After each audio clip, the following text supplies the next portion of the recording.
श्री गणेशाय नमो नमः। संक्षिप्त ब्रह्म पुराण की जय। सामुद्र, ऋषि शस्त्र आदि तीर्थों की महिमा तथा गौतमी महात्म्य का उपसंहार। ब्रह्मा जी कहते हैं, नारद, सामुद्र तीर्थ सब तीर्थों का फल देने वाला है। उसके स्वरूप का वर्णन करता हूँ, मन लगाकर सुनो।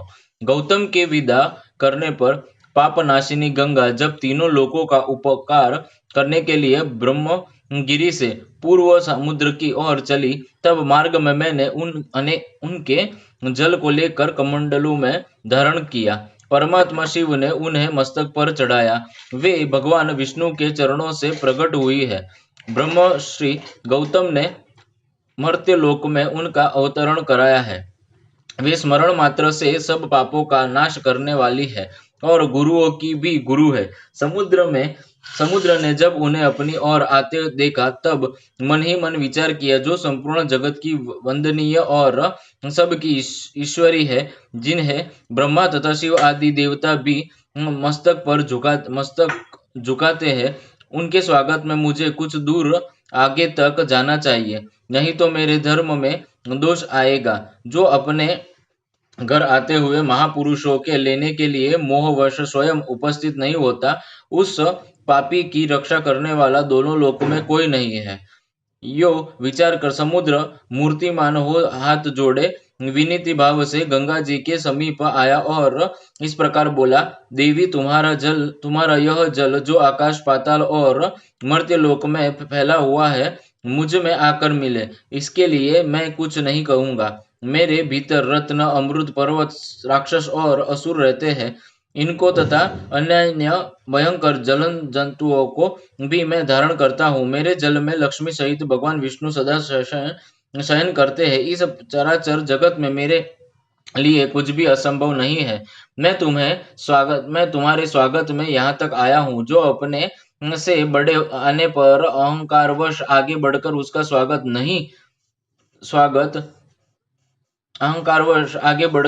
नहीं करता है, वह धर्म आदि से भ्रष्ट होकर नरक में पड़ता है। भगवती गंगा, तुमसे एक प्रार्थना करता हूँ, तुम 7 धाराओं में आकर मुझसे मिलो। यदि एक ही धारा के रूप में आकर मिलोगी, तो मैं तुम्हें दूसह को धारण न कर सकूंगा। समुद्र का यह वचन सुनकर गौतमी गंगा ने कहा, तुम मेरी यह बात मानो। सप्तऋषियों की जो अरुणधति आदि पत्नियां हैं, उन सबको उन्हें पत्नियों सहित ले आओ, तब मैं छोटे रूप में हो जाऊंगी। बहुत अच्छा कहकर समुद्र सप्तऋषियों और उनकी पत्नियों को ले आए। तब गोदावरी देवी 7 धाराओं में विभक्त हो गई और उसी रूप में उनका समुद्र से संगम हुआ। सप्तऋषियों नाम पर वे सप्त गंगा के नाम से विख्यात हुई। वहां भक्ति पूर्वक जो स्नान, दान, श्रवण, पाठ और स्मरण आदि शुभ कर्म किया जाता है, वह समस्त अभिष्ट वस्तुओं को देने वाला होता है। पाप की हानि, भोग और मोक्ष की प्राप्ति तथा मन की प्रसन्नता के लिए तीनों लोकों में समुद्र तीर्थ से बढ़कर दूसरा कोई तीर्थ नहीं है। समुद्र तीर्थ अतिरिक्त वहां ऋषि सत्र तीर्थ भी है, जहाँ 7 ऋषि तपस्या के लिए बैठे थे और जहाँ भीमेश्वर शिव विराजमान है। वहां का वृतांत इस प्रकार है। 7 ऋषियों ने गंगा को 7 धाराओं में विभक्त किया। सबसे दक्षिण की धारा वशिष्ठ कहलाई, उसी से उत्तर विश्वामित्री, उससे उत्तर वामदेवी, बीच की धारा गौतमी, उससे उत्तर भारद्वाजी, उससे उत्तर आत्रेयी और अंतिम धारा जमदग्नि है। उन सब ऋषियों ने मिलकर वहां बहुत बड़े सत्र का अनुष्ठान किया। इसी बीच में देवताओं का प्रबल शत्रु विश्वरूप वहां आया और ब्रह्मचर्य तथा तपस्या के द्वारा उन ऋषियों को प्रसन्न करके विनय पूर्वक पूछा, मुनिवर, यज्ञ तथा तपस्या जिस उपाय से भी मुझे बलवान पुत्र प्राप्त हो, जिससे देवता भी परास्त न कर सके, वह उपाय बतलाइए।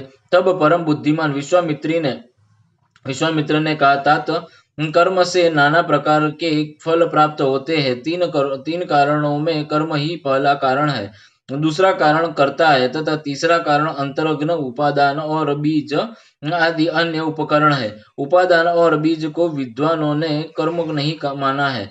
जहाँ बहुत से कारण उपस्थित हो, वहां कर्म ही प्रधान कारण सिद्ध होता है, क्योंकि कर्म करने से फलों की सिद्धि देखी जाती है और न करने से नहीं। अतः फल की सिद्धि कर्म ही अधीन है। कर्म भी दो प्रकार के जाने चाहिए, क्रियामाण और कृत। क्रियामाण कर्म जो जो साधन है वह कर्तव्य बताया गया है। विद्वान पुरुष कर्म करते हुए जो जो भावना करता है उसके अनुरूप ही फल की सिद्धि होती है। यदि बिना भावना के विधि पूर्वक कर्म का अनुष्ठान करता है तो उसे अन्य प्रकार का फल मिलता है, किंतु भावना करने पर संपूर्ण फल उस भावना के अनुरूप ही होता है। अतः तप, व्रत, दान, जप और यज्ञ आदि क्रियाएं कर्म के अनुरूप भाव होने से ही अभिष्ट फल देती है। भगवान भाव भी तीन प्रकार का जानना चाहिए, सात्विक, राजस और तामस। जिस भावना के अनुरूप कर्म होगा वैसा ही फल मिलेगा। अतः फल की प्राप्ति कर्म के अनुसार और भावना के अनुरूप भी होती है। इसीलिए कर्म की स्थिति विचित्र है। जो समझकर विद्वान पुरुष को अपनी इच्छा के अनुकूल भाव भी बनाना चाहिए, फिर उसके अनुरूप कर्म भी करना चाहिए। फल देने वाला भी जब फल चाहने वालों को फल देने में प्रवृत्त होता है तब उसके कर्म और भावना के अनुसार ही फल देता है। कर्म धर्म, अर्थ, काम और मोक्ष चारों पुरुषार्थों का कारण है। यदि निष्काम भाव से कर्म हो तो वह मुक्तिदायक होता है और सकाम भाव से होने पर वही बंधन का कारण बन जाता है। अपने भावना के अनुसार ही कर्म बनता है, तब वही इस लोक और परलोक में भांति भांति के फल देता है। भाव के अनुकूल कर्म होता है और तदनुसार भोग मिलता है। अतः भाव सबसे बढ़कर है। तुम भी भाव के अनुसार कर्म करो, फिर जो चाहोगे प्राप्त कर लोगे। बुद्धिमान विश्वामित्री मुनि का कथन सुनकर विश्वरूप ने तामस भाव का आश्रय ले दीर्घ काला तक तपस्या की। प्रधान प्रधान ऋषियों के मना करने पर भी उसने अपने क्रोध के अनुरूप देवताओं के लिए भयंकर कार्य किया। भयंकर कुंड खोद कर उसमें भयंकर अग्नि देव को प्रज्वलित किया और उसमें बैठकर मन ही मन अत्यंत भयंकर रुद्र पुरुष का आत्म रूप से चिंतन किया। उसे इस प्रकार तपस्या करते देख आकाशवाणी हुई, भीम स्वरूप जगदीश्वर शिव की महिमा को कौन जानता है। वे संपूर्ण जगत की सृष्टि करते हैं तो भी उसकी आसक्ति के लिप्त नहीं होते हैं। यो कहकर आकाशवाणी मौन हो गई। मुनीश्वर गण भगवान भीमेश्वर को नमस्कार करके अपने अपने आश्रम को चले गए। विश्वरूप महाभीम अत्यंत भयंकर था, उसके कर्म भी भयंकर थे, उसकी आकृति भी बड़ी भयानक थी, उसके हृदय का भाव भी भयंकर ही था। उसने भीम स्वरूप भगवान रुद्र का ध्यान करके अग्नि में अपनी आहुति दे दी। तब से उसके द्वारा आराधित भगवान शंकर भीमेश्वर कहलाते हैं। वहां किया हुआ स्नान और दान निसंदेह मोक्ष देने वाला होता है। जो सदा भक्ति पूर्वक इस प्रसंग का पाठ और श्रवण करता है तथा देवताओं के स्वामी भीमेश्वर भगवान शिव को प्रणाम करता है, उसे भगवान शिव अपने सर्व पापहारी चरणों की शरण में लेकर मुक्ति प्रदान करते हैं। यो तो भगवती गोदावरी सर्वत्र और सदा ही संपूर्ण पाप राशि का विनाश करने वाली तथा परम पुरुषार्थ मोक्ष देने वाली है। तथापि जहाँ वे समुद्र में मिली है वहां उनका महात्म्य विशेष रूप से बढ़ा हुआ है। जो पुण्यात्मा प्राणी गोदावरी सागर संगम में स्नान कर लेता है वह अपने पूर्वजों का दुस्सह नरक से उद्धार करके स्वयं भी भगवान शिव के धाम में जाता है। जो वेदात्मा द्वारा जानने में योग्य तथा सबका उपास्य है, साक्षात वह ब्रह्म भी भीमेश्वर के रूप में प्रकट है। भीमेश्वर का दर्शन कर लेने पर जीव फिर भयंकर दुख देने वाले संसार में नहीं प्रवेश करते हैं।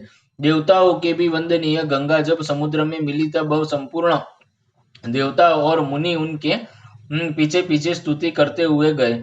वशिष्ठ, जाबाली, यज्ञवल्क्य, क्रतु, अंगिरा, दक्ष, मरीचि, अन्य वैष्णवगण, सातप, शौनक, देवरात, भृगु, अग्निवेश, अत्रि, मरीचि, मनु, गौतम, कौशिकी, तुम्रु, पर्वत, अगस्त्य, मार्कंडेय, पिप्पल, गालव, योगीजन, वामदेव, अग्निरस तथा भार्गव ये समस्त पुराणवेता महर्षि प्रसन्न चित्त से वैदिक मंत्रों द्वारा देवी गोदावरी की स्तुति करते थे।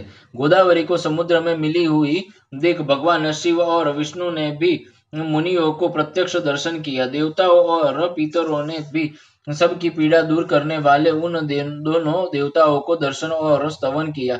आदित्य, वसु, रुद्र, मरुदगण, लोकपाल ये सब हाथ जोड़कर भगवान शिव और विष्णु की स्तुति करते थे। समुद्र और विष्णु स्थित रहते थे। गंगा के सातों प्रसिद्ध संगमों पर सदा भगवान शिव और विष्णु स्थित रहते हैं। वहां महादेव जी गौतमेश्वर के नाम से विख्यात है। लक्ष्मी सहित भगवान विष्णु भी वहां नित्य निवास करते हैं।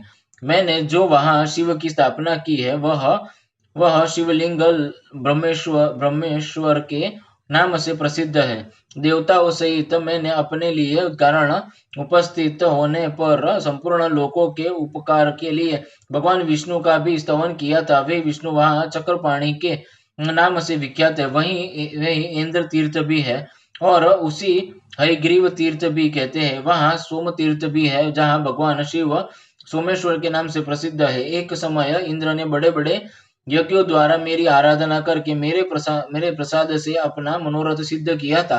तब से मैं भी वही सब लोगों का उपकार करने के लिए रहता हूँ। विष्णु और शिव तो वहां है ही। अग्नि ने जहाँ यज्ञ किया वह स्थान अग्नि तीर्थ नाम से प्रसिद्ध है। तदंतर अग्नि तीर्थ है जहाँ वेदमय आदित्य प्रतिदिन मध्य काल में दूसरा रूप धारण करके मेरा शिव तथा विष्णु का दर्शन एवं उपासना करने के लिए आते हैं। वहां मध्य काल में सब लोग वंदनीय है। कोई क्योंकि न मालूम सूर्य वहां किसी रूप में आ जाए। उसके सिवा पर्वत श्रेष्ठ इंद्रगोप पर एक दूसरा तीर्थ भी है। वहां भी किसी कारणवश गिरिराज हिमालय ने महान शिवलिंग की स्थापना की थी। अतः उसे अद्रि तीर्थ कहते हैं। वहां किया हुआ स्नान और दान संपूर्ण अभिष्ट वस्तुओं को देने वाला तथा शुभ है। इस प्रकार गौतमी गंगा ब्रह्मगिरी से निकलकर जहाँ समुद्र में मिली है वहां तक के कुछ तीर्थों का मैंने संक्षेप में वर्णन किया है। गौतमी गंगा वेद और पुराणों में भी प्रसिद्ध है। ऋषियों द्वारा भी उनकी बड़ी ख्याति हुई है। संपूर्ण विश्व ने उनके चरणों में मस्तक झुकाए है। उनका प्रभाव अत्यंत महान है। नारद किसी में इतनी शक्ति है जो गोदावरी महिमा का पूरा पूरा वर्णन कर सके। जो भक्ति पूर्वक उनके गुण गानों में प्रवृत्त हो यथाचित उनकी महिमा का दिग्दर्शन करता है उसके ऐसा करने में निसंदेह कोई अपराध नहीं है। इसीलिए मैंने भी लोक कल्याण के उद्देश्य से अत्यंत प्रयास करके गंगा के महात्म्य को संक्षेप से सूचित किया है। कौन गोदावरी के प्रत्येक तीर्थों का प्रभाव बता सकता है? कहीं किसी स्थान पर किसी विशेष समय में कोई उत्तम तीर्थ प्रकट होते हैं, परंतु गौतमी में सर्वत्र और सदा भी तीर्थों का वास है। वे मनुष्यों के लिए सब जगह और सब समय पवित्र है। उनके गुणों का वर्णन कौन कर सकता है? उनके लिए तो केवल नमस्कार करना ही उचित जानना पड़ता है। नारद जी ने कहा, सुरेश्वर, आप गंगा को तीनों देवताओं से संबंध रखने वाली बताए हैं। ब्रह्म ऋषि गौतम द्वारा लाई हुई लोक पावनी गंगा परम पवित्र और कल्याणमयी है। उनके आदि मध्य और अंत में दोनों तटों पर भगवान विष्णु शिव तथा आप व्याप्त है। उनकी महिमा सुनने से मुझे तृप्ति नहीं होती है। आप पुनः संक्षेप से उनका महत्व बतलाइए। ब्रह्मा जी बोले, बेटा गंगा पहले मेरे कमंडलू में थी,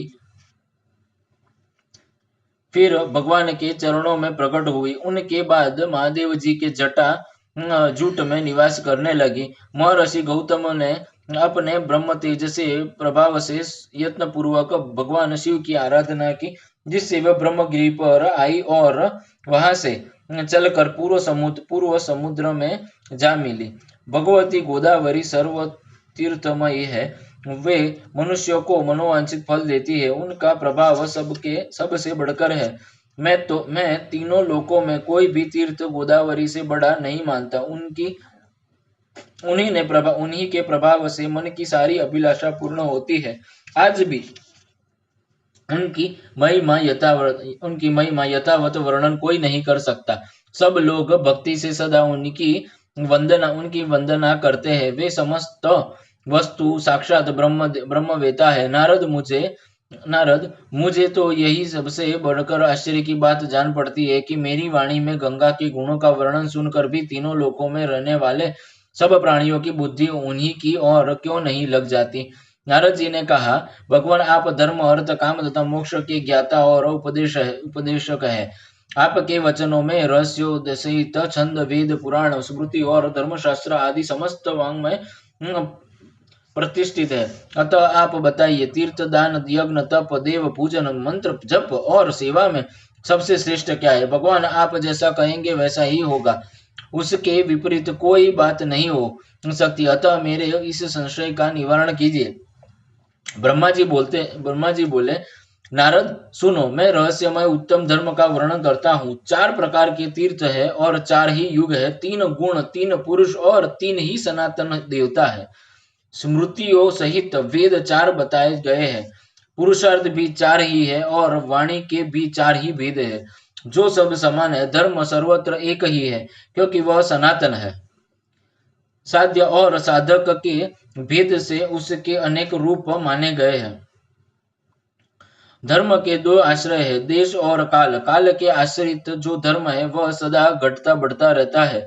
युग के अनुसार उसमें एक एक चरण की न्यूनता होती है। कालाश्रित धर्म भी देश में सदा प्रतिष्ठित रहता है। युगों का क्षय होने पर भी देवाश्रित धर्म ही हानि नहीं होती है। जो धर्म दोनों आश्रयों से हीन है, उसका अभाव हो जाता है। अतः देश के आश्रित रहने वाले धर्म अपने चारों वर्णों के साथ प्रतिष्ठित होते हैं। देवाश्रित धर्म भिन्न भिन्न देशों में तीर्थ रूप से स्थित रहता है। सत्य युग में धर्म देश और काल दोनों के आश्रित होता है। त्रेता में उसके 1 चरण की, द्वापर में 2 चरण की और कलयुग में 3 चरणों की हानि होती है। द्वापर और कली में क्रमशः आधे और 1/4 रूप से शेष रहकर धर्म चालू रहता है। कली में उसकी संकटमयी स्थिति होती है। जो इस प्रकार धर्म को जानता है, उसके धर्म की हानि नहीं होती है। जो घर से तीर्थ यात्रा के लिए निकलना चाहता है, उसके सामने अनेक प्रकार के विघ्न आते हैं, परंतु जो उन विघ्नों के मस्तक पर पैर रखकर गंगा जी के पास नहीं पहुंचता, उसने अपने जीवन में क्या फल पाया? गौतमी के प्रभाव का कौन वर्णन कर सकता है? साक्षात सदाशिव भी उसके वर्णन में असमर्थ है। मैंने संक्षेप से इतिहास सहित गंगा के महात्म्य का प्रतिपादन किया है। चराचर जगत में धर्म, अर्थ, काम और मोक्ष का जो भी साधन है, वह सब इस विस्तृत इतिहास में मौजूद है। इसमें वेदोक्त वृत्तियों का संपूर्ण रहस्य बताया गया है। जगत के कल्याण के लिए जो उत्तम साधन, जो उत्तम नाम वाला प्राचीन तीर्थ देखा गया है, उसी का वर्णन किया गया है। जो इस महात्म्य का एक श्लोक तथा एक पद भी भक्तिपूर्वक पढ़ता है और सुनता है, अथवा गंगा गंगा गंगा यह उच्चारण करता है, वह पुण्य का भागी होता है। गंगा का यह उत्तम महात्म्य कली के कलंक का विनाश करने वाला तथा सब प्रकार की सिद्धियों और मंडल देने वाला है। संसार में यह समादर के योग्य है। इसके पढ़ने और सुनने से मनोवांछित फल की प्राप्ति होती है। जो 100 योजन दूर से भी गंगा उच्चारण करते हैं, वह सब पापों से मुक्त होता है, भगवान विष्णु के धाम में जाता है। तीनों लोकों में 3.5 करोड़ तीर्थ है। वे सभी तीर्थ बृहस्पति के सिंह राशि में स्थित होने पर गौतमी गंगा में स्नान करने के लिए आते हैं। बेटा, यो गौतमी मेरी आज्ञा से सदा सब मनुष्यों का स्नान करने पर मोक्ष प्रदान करेगी। 1000 अश्वमेध यज्ञ और जो वाजपेयी यज्ञ करने पर जो फल मिलता है, वह इस महात्म्य के श्रवण मात्र से प्राप्त होता है। नारद, जिसके घर में यह मेरा कहा हुआ पुराण मौजूद है, उसे कली का काल कोई भय नहीं है। यह उत्तम पुराण जिस किसी मनुष्य के सामने कहने योग्य नहीं है। श्रद्धालु शांत एवं वैष्णव महात्मा के सामने ही इसका कीर्तन करना चाहिए। यह भोग और मोक्ष देने वाला है तथा पापों का नाश करने वाला है। इसके श्रवण मात्र से मनुष्य कृत्य हो जाता है। जो अपने हाथ से लिख कर यह पुस्तक ब्राह्मणों को देता है वह सब पापों से मुक्त होकर फिर कभी गर्भ में नहीं आता है।